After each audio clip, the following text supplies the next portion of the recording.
This is going to be a little bit more of a technical video, and I'm making it mainly in order to facilitate some discussions that I want to have later.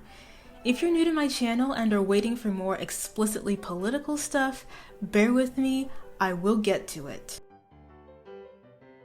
Well, hello everybody and welcome back. I am slightly late as you can see, but I'm still sort of on schedule, so let's get into it. So first a caveat. I'm going to say the word criticism a lot in this video. Now, some Christians get really uncomfortable when they hear the word criticism said in reference to the Bible.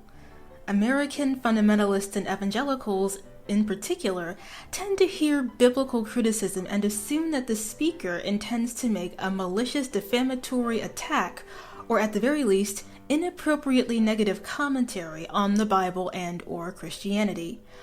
While it is sometimes the case that critical scholarship and discussion may lead people to conclusions that such evangelicals and fundamentalists find unsettling, it's important to note that in a video like this one, criticism is a much more neutral term, one that denotes generally a more academic treatment of the biblical text. And with that, let's go. As I said, I'm going to be talking a lot about different kinds of biblical interpretation on this channel, likely in many different contexts. And in these conversations, it's always going to be helpful to clarify where different readers look for meaning in the biblical texts. And spoiler alert, people don't look for it in the same ways or places.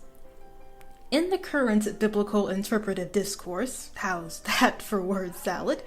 There are three broad ways to answer the question of how a text means, or rather, there are three ways to ask the question of where to look for meaning. Number 1.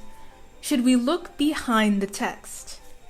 This is a little broader than your classic questions of authorial intent, but it does include them. After all, even when you are talking about authorial intent, it's a good idea, in a lot of cases, to understand at least something about the kind of people to whom the author belonged, and when they lived, and what their priorities were, etc., etc. This field of inquiry treats a text like a product of the world from which it came, and that an understanding of the one informs an understanding of the other. This is where you get types of study like historical and social criticism, and it's where sciences like archaeology and ancient languages can come into play. Now, while I've talked before about some hesitations I have about depending on authorial intent as a guiding principle, I want to clarify that going behind the text can still be extremely useful and instructive. It can reveal a lot about ancient literature and how it's different from the kinds of literary works that we're more used to. Also, it really helps us get over the idea that I think a lot of us have that the people who wrote this stuff were, basically us just without smartphones and with long robes, which in turn can help us avoid putting expectations on them, and therefore the text, to have all the same priorities and assumptions that we have. Number 2. Should we look in the text for meaning? These kinds of methods often do functionally assume a kind of death of the author, whether or not the person employing them actually assumes this or not. We are, in this case, looking at how texts work as types of literature, or how old parts of the text are, or how the text developed over time, or the effects of translation, etc., without really talking much about the historical background of the text per se. In this kind of inquiry, the authors, or just as often the redactors, are not treated like actual persons so much as technical constructs. I will explain what redactors are in another video, I promise. This is where you get fields of study like text criticism, narrative, and rhetorical criticism. Readers and critics in this field almost always study ancient languages too, but more as a vehicle through which to examine biblical texts rather than to access the persons who spoke them and wrote with them. If the difference makes any sense. Now, the biblical text presents a fairly specific set of challenges for people who want to look in the text for meaning. even aside from the kinds of literary analysis and critique that exists for literature in general. I'm going to talk more about this in another video, but the biblical text as it currently exists, especially the part that Christians call the Old Testament, has a complex history of multiple versions, revisions, and additions, which make pure, singular, original first manuscripts something of a pipe dream. So, while I personally am all for recovering as much textual history and as much transliterative accuracy as possible, my theology cannot depend on my Bible having pure, single, original texts from which all other flawed texts later derive. Because if it does, I'm screwed. Number 3. Should we look in front of the text for meaning? This might be a little confusing, so try to hang with me and we'll see if we can get through this.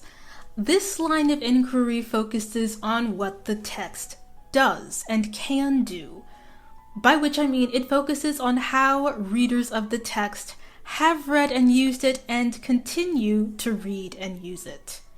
It makes explicit the fact that the reader always has an active role in creating the text's meaning, which thereby forces the question of whether or not the reader is using this power responsibly.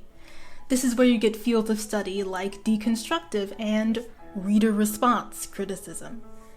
Reader response criticism in specific can be, in a lot of cases, deeply unsettling for a lot of fundamentalists and evangelical Christians, because examining the way that readers have responded to the biblical text over time tends to be revealing.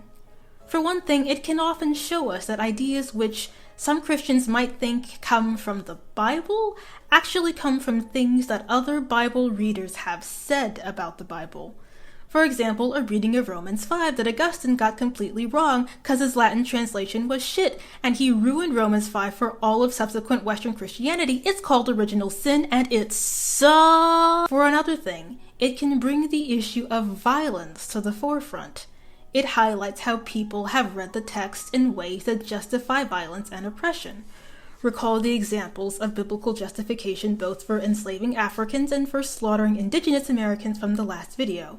And on the flip side, it kind of raises this really unpleasant possibility that, hey, a text might actually belong to marginalized people. Because feminist, post-colonial, black, and queer criticism are some of, a small sampling of, the most famous kinds of reader response criticism. They point out ways in which biblical texts have been used both to oppressive and liberating ends, both to marginalize and by the marginalized. So I think it's become evident that these 3 broad fields of inquiry and the different kinds of criticism that fall under them can often overlap.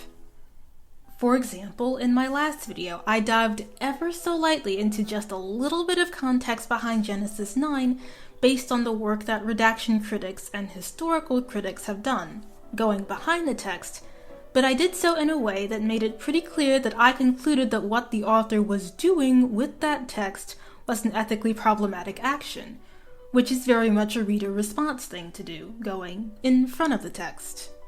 Now, the first draft of this script was going to go into all kinds of detail about the different kinds of criticism that fall under those 3 broad fields of criticism, which is why this video took a little bit longer, but I think it'll be a better idea to talk about all those different types of criticism when they come up organically and demonstrate them with more specific examples. In any case, I think that's where we're gonna leave it for today. Well, thank you for watching the video. This one, as I said, took a little bit longer, and I'm sorry about that. Again, I'd love to hear you guys' thoughts on this. Tell me if I even made any sense. If you enjoyed it, do please leave a like and consider subscribing. Thanks to my one and only patron, Carl.